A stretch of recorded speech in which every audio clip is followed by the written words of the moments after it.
कर्नाटक विधानसभा की राजनीति एक बार से फिर से सुर्खियों में है।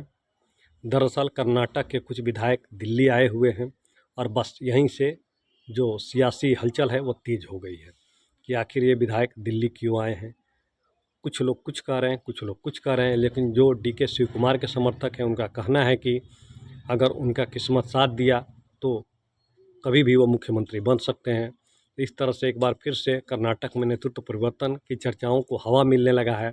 हालांकि तमाम चर्चाओं के बीच डीके शिव कुमार मीडिया के सामने आया और कहा कि कृपया इन सब बातों से मेरा नाम न जोड़िए। उन्होंने अपने विधायकों से भी अपील की है कि उनको जो कुछ कहना है वो अपने बारे में कहें। उनको अगर अध्यक्ष बनना है तो अपनी बात करें, मंत्री बनना है तो अपनी बात करें, लेकिन उनके बारे में कोई ना बोले ना कुछ कहे, क्योंकि वो नहीं चाहते हैं कि उनके नाम को लेकर किसी भी तरह की गड़बड़ियाँ फैलाई जाएं या किसी भी तरह की भ्रम की स्थिति उत्पन्न की जाए।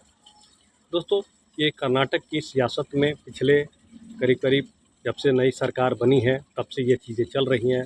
अक्सर डी शिव कुमार का नाम उछल के सामने आ जाता है, फिर चीज़ें जो अब पार्टी का आला कमान है फिर चीज़ों को समेटता है, फिर कुछ दिन के लिए चीज़ें बंद हो जाती हैं और फिर से यह तूफ़ान शुरू हो जाता है।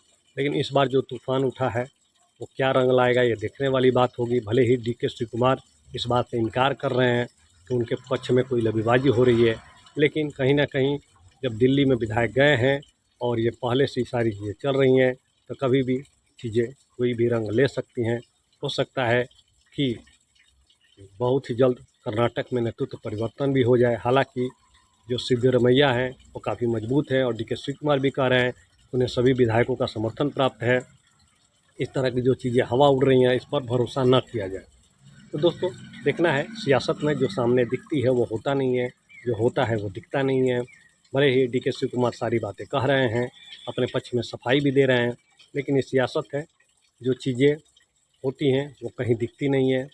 और हो सकता है कि दिल्ली का जो हाई कमान है वह इस बारे में कुछ सोच रहा हो, क्योंकि एक चीज़ तो देखने को मिल रही है कि जब से राहुल गांधी की पार्टी में स्थिति मजबूत हुई है उसके बाद से जो नए लोग हैं, जो ख़ासतौर से युवाओं के श्रेणी में आते हैं, उन लोगों को तो जब्बो मिल रही है और एक एक करके जो पुराने लोग हैं कहीं ना कहीं उनको अब दरकिनार किया जा रहा है।